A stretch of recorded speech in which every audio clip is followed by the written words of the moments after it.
At first, they may be invisible to your homeschool network, but there are lots of moms with babies and toddlers out there looking for support and friendship for themselves and for their children. Some of them are discerning whether to stay at home long term, and still others are considering homeschooling. But what can they do while their children are too young for the local homeschool co-op or the full-day programs available to little ones? Today we're talking with AnneMarie Miller, a young mother at the very beginning of her homeschooling journey. We'll be brainstorming ideas for building a network when your children are small. Stay tuned throughout for ways that you can encourage and inspire AnneMarie and other moms like her, or reach out and commiserate. We're going to provide her blog address so that you guys can enter into a conversation with AnneMarie. Welcome to Homeschooling Saints, the podcast that helps you create the homeschool you love for the people you love. Our host is Lisa Mladinich, a Catholic life coach, TV host, best-selling author, and an instructor at Homeschool Connections. Before we get started, remember to subscribe to this podcast so you never miss an episode. And if you're watching on YouTube, click the bell to join our channel. All right, I'm Lisa Mladinich. I'm your host, and I'm really excited to talk with AnneMarie Miller today. She's a wife and mom of two little boys, a graduate of Franciscan University with a degree in English and theology. Her writing has been featured on Verily, which is a wonderful Catholic-founded fashion magazine online. Check it out, and CatholicMom.com. She spends her days as a stay-at-home mom digging in the red dirt of Oklahoma and blogging at Sacrifice of Love, where she talks about literature, Catholicism, and the epic adventures of daily life. Welcome, AnneMarie. Thank you so much for making time while your babies are asleep. Everybody be quiet. Thank you so much for having me, Lisa. It really is such a joy and pleasure to talk with you today. Oh, yeah. I think it's a really important topic because you and I were chatting the other day and we realized this is so rich and there are so many possibilities. And there are an awful lot of women in your exact situation. How would you describe your situation right now? Right now, I would describe my situation as somebody who really has a heart for homeschooling, would love to homeschool my kids, but my oldest is only 3. He and my 1-year-old still take naps every single day. And so we've been experiencing a challenge of finding where we fit in for beginning the homeschooling journey, when a lot of homeschooling really isn't catered specifically to first-timers with our ages. Exactly right. So many people have already formed their own programs and things for kids at their season of life. And so when you're entering in and trying to find and connect with the people that are at your season, boy, that can be a real challenge, isn't it? It really can be a challenge. And I've noticed how so many women and men out there too who are stay-at-home dads, they're just so lonely. They're hiding behind their computer screens, their phone screens. They want things to change, but they don't know how to change them. And we all just need to build a community and find some good ways to connect and to help form our children into the people that they are called to be. Amen. And you mentioned computer screens. I mean, it's really a tough kind of a social problem these days, isn't it? That you might be out and about and among people at your stage of life, but some of them they've got their eyes glued to their phones, frankly, and maybe not even watching their child take their first step, I feel like. Has that been a hindrance for you at all, the screen addiction? I definitely have noticed it at different events that we go to at our library. There are so many wonderful people who bring their toddlers to library events, and I've gotten to be very close with some of them. And others, I will try to engage in conversation or try to connect with them, but it's really hard when they're literally glued behind their phone. They're either, texting somebody, or they're even just taking video of their child or pictures of their child, but they're not paying attention to anyone else in the room. They're just in their own little bubble, which makes it very, very difficult to build community with them. It's interesting because young people today are so amazing at building communities online.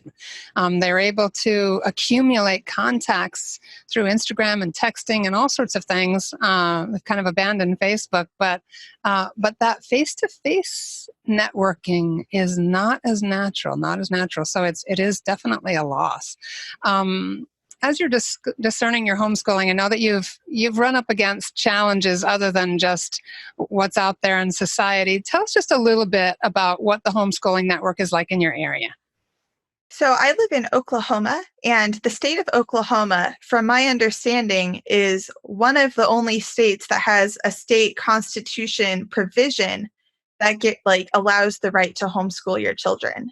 Wow. Constitution. And so homeschooling is really, really huge there. The state is very, very flexible and understanding, which means that there are lots of homeschoolers, lots of homeschooling resources. But the problem that I've been running into that I wasn't really expecting was that so many of the wonderful, beautiful resources and co-ops and groups are all geared towards people who have, quote, school-age children who are maybe 6, 7 years old and older. And those wonderful groups and co-ops and programs sometimes will have accommodations for 2-year-olds and 3-year-olds, but they're not really intended for people who exclusively have children in the younger age bracket. Right. So it's more or less a babysitting service of some sort, just kind of a catch-all for the moms who have multiple levels of kids in the program. Yeah, it makes sense. But so they're not really suited to capture that population of young moms just starting out. Yes, exactly. There is one particular group, absolutely fantastic. I've heard so many good things about it. And I reached out to them to see if it would be a possibility for us in this school year.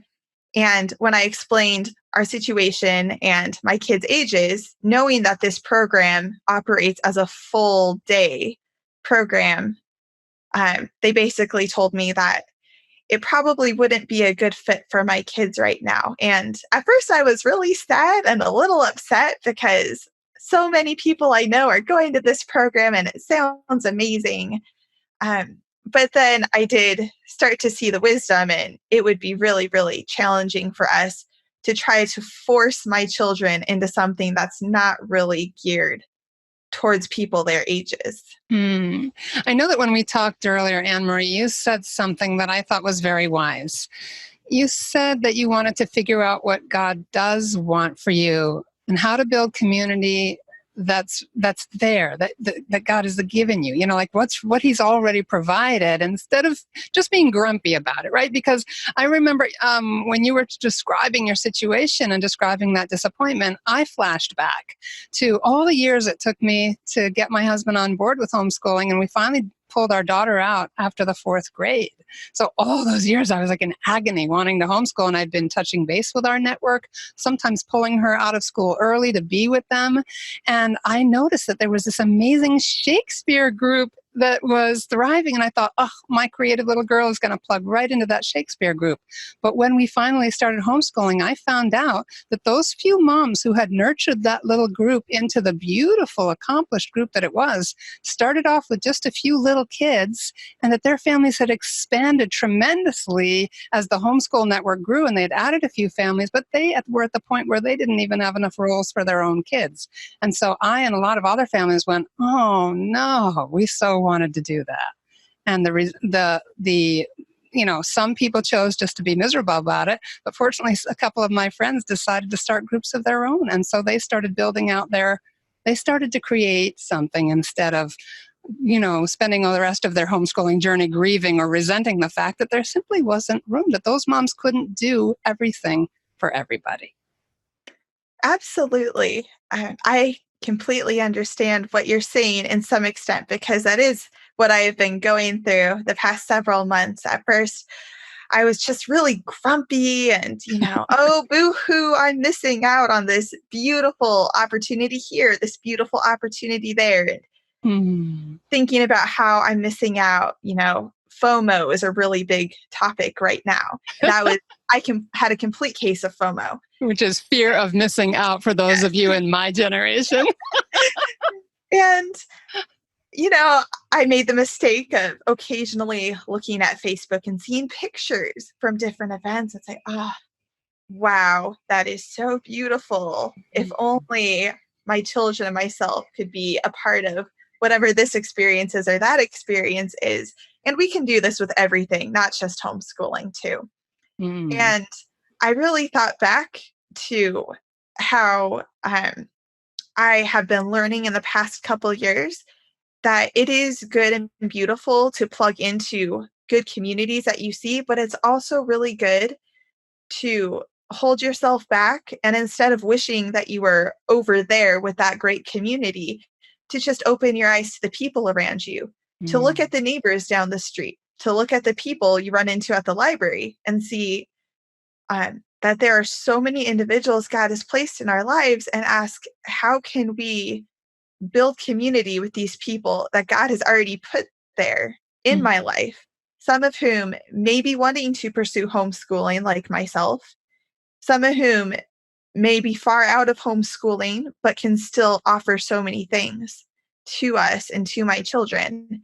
And not only how can we build community, but how can we give community in a way? How can we give ourselves to others? How can we sacrifice so that we're not just wanting to join a great community and kind of reap the benefits, but how can we actively find ways to give and to nurture these different relationships and opportunities? Yeah, and what a great influence on your children that mom's not sitting at home helplessly watching the world go by, but kind of dealing and looking around and asking God for help and discernment. And I love that the name of your blog is Sacrifice of Love, of making the sacrifice of self to set aside what might have been or what you thought should have been, and being willing to cooperate with God in creating something. Thank you. It's definitely something that I still do struggle with quite a bit. I'm trying to get better. That's what our life here on earth is for, continually working on perfecting our sacrificial way of life to prepare us for heaven. Because there are still moments where I just throw myself a little pity party and eat chocolate as I sit and stare at the computer screen when my kids are asleep. Oh boy, does that sound like me.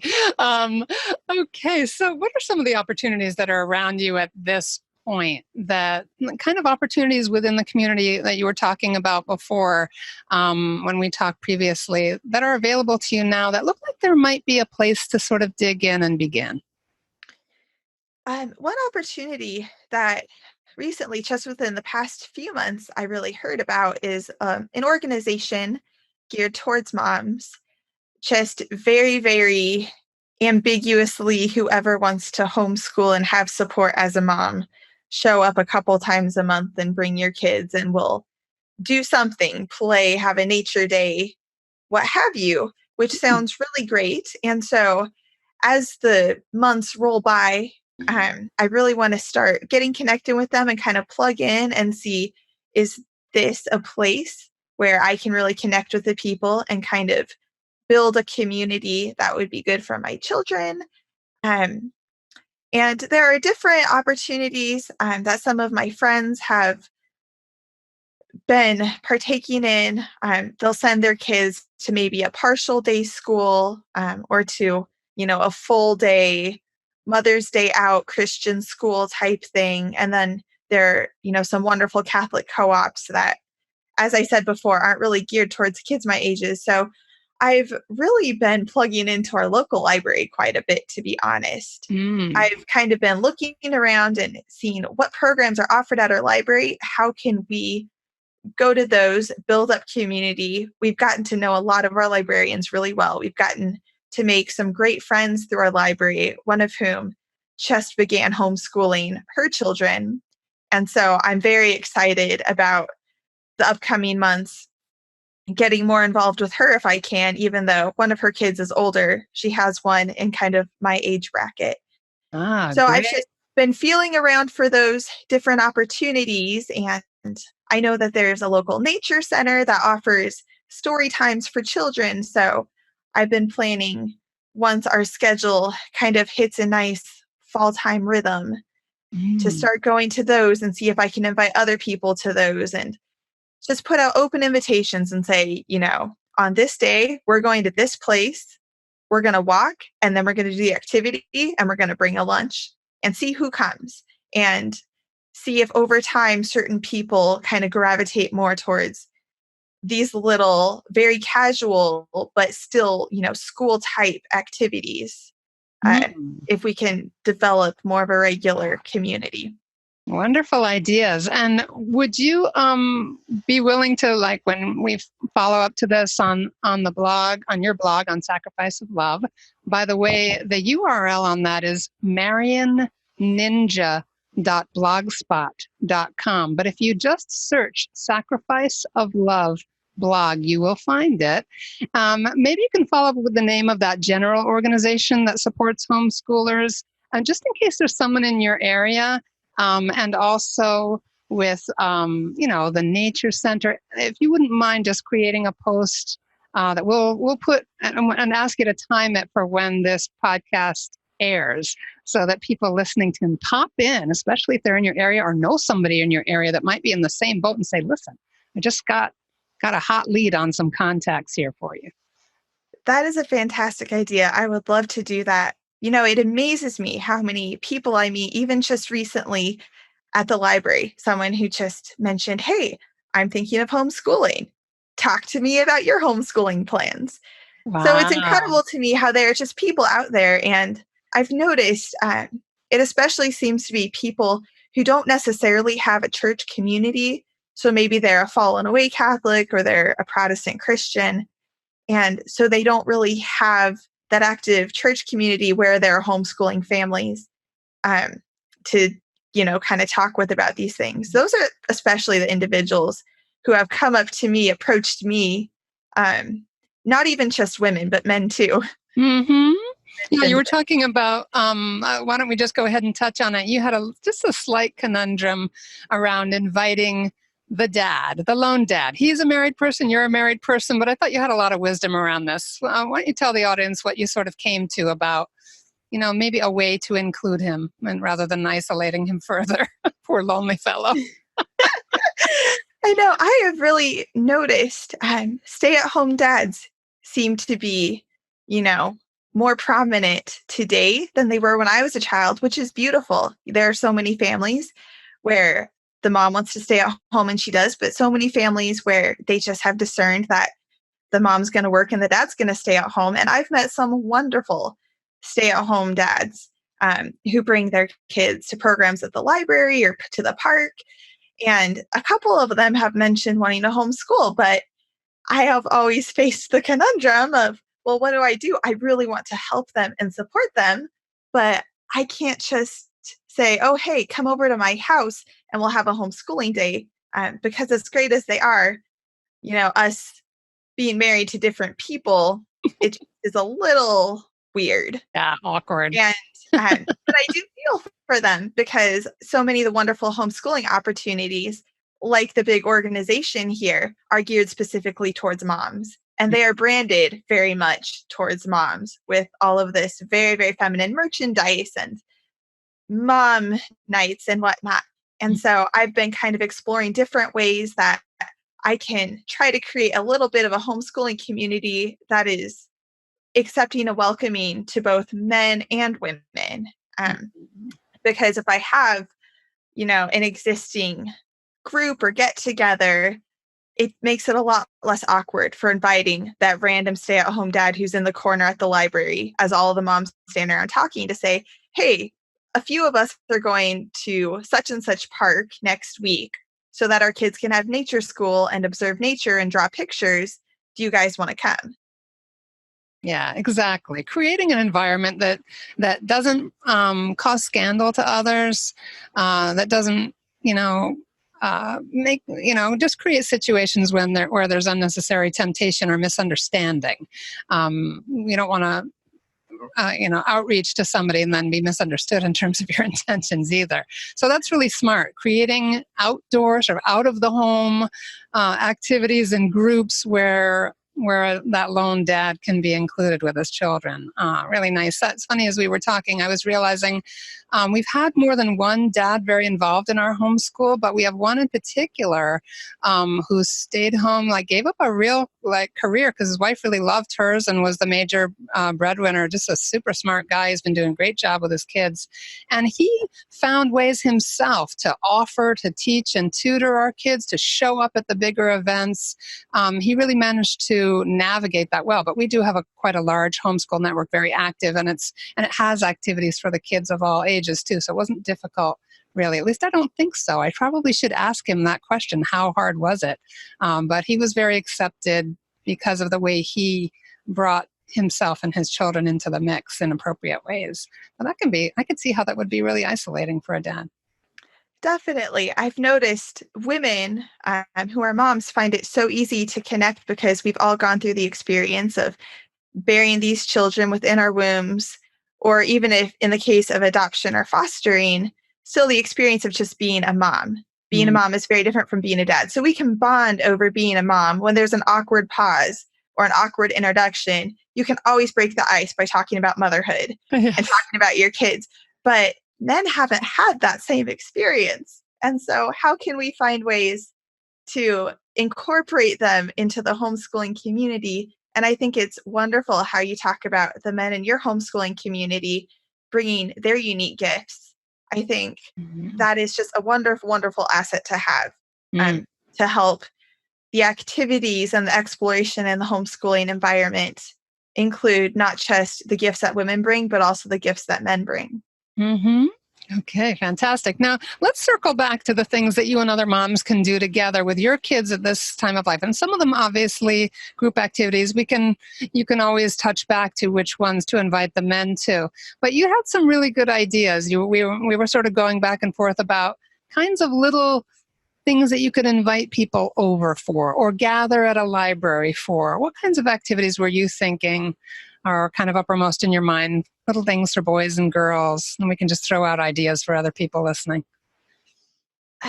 So definitely plug into the different events that are already in your city. I am all about taking the lazy route when you can take the lazy route. So if somebody else has already planned it, and if it's not making my house a mess because my house is already a mess, then go for it. So story times at the library, parks. You can always tack something onto it. So say, we're going to go to story time at the library for our quote language arts school. And then, you could go afterwards to a park and have a picnic. You could even do a poetry recitation at the park with your picnic if you really want to ramp it up.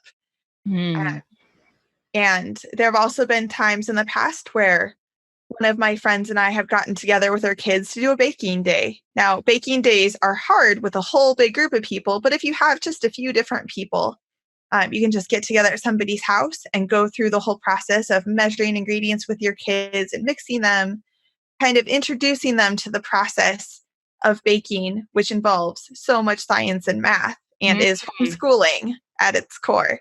Yeah. That's another great thing that we can do. That's really fun. And you had mentioned, I think we talked about Legos. Boys tend to really like Legos. I think you mentioned maybe a Christian group where they had nice little teas for the girls and Legos for the boys, something like that. Yes. One of the local churches here, every single spring, has a tea where the girls go in one room for their fancy tea and the boys go in another room for their Legos. And just do it as a church community, but there's no reason why people who homeschool can't do that too. Just, set it up at somebody's house or just go to your church hall and Legos in one room, tea in the other. Yeah.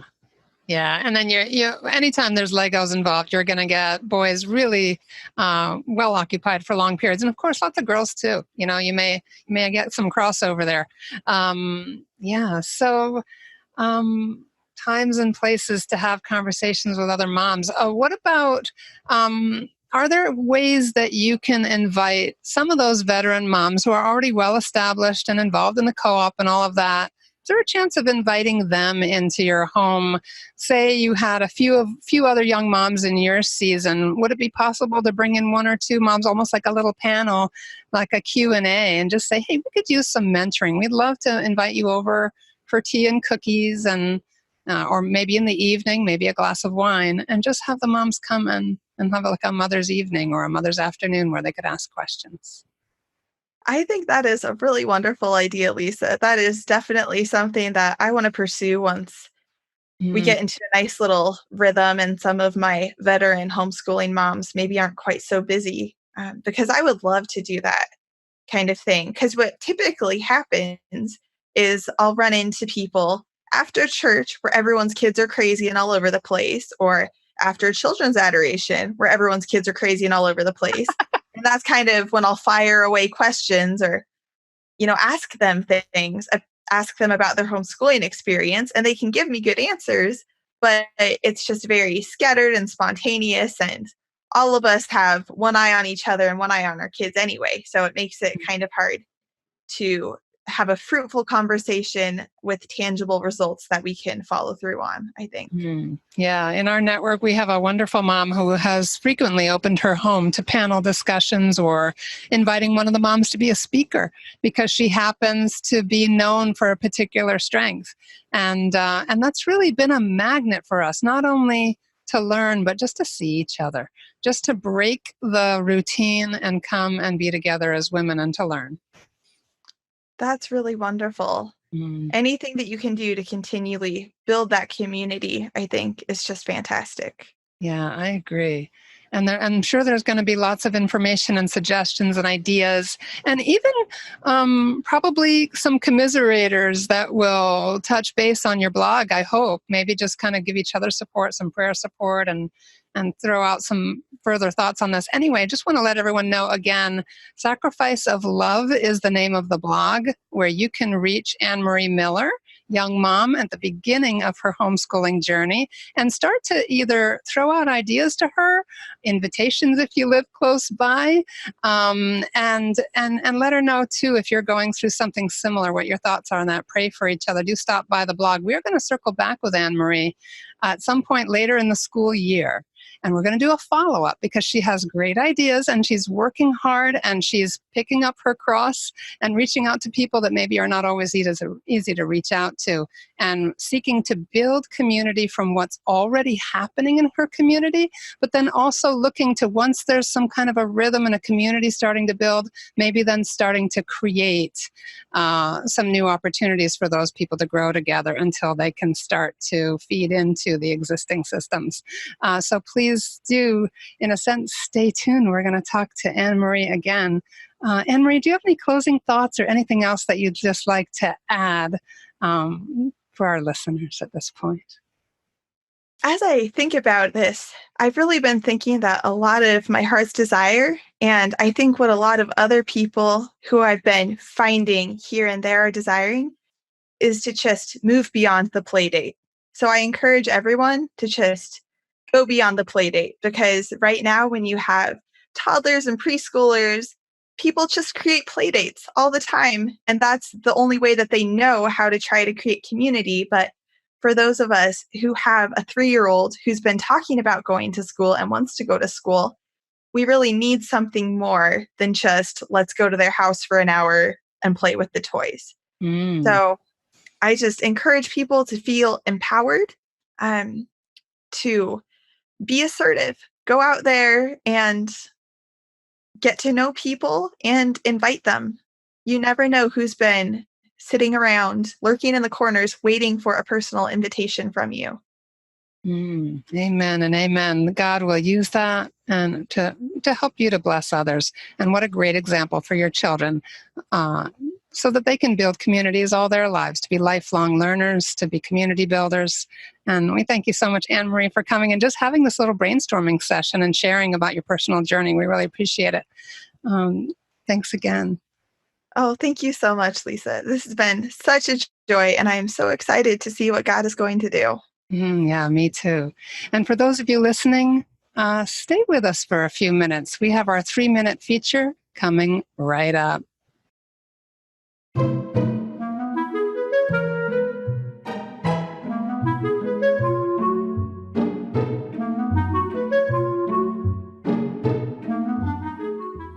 Hi, I'm AJ Catapan. Welcome to Books and Blessings, a place where I get to share with you some of my favorite books for Catholic teens and tweens. Today, I'd like to introduce you to Playing by Heart, an award-winning young adult novel from Catholic author Carmela Martino.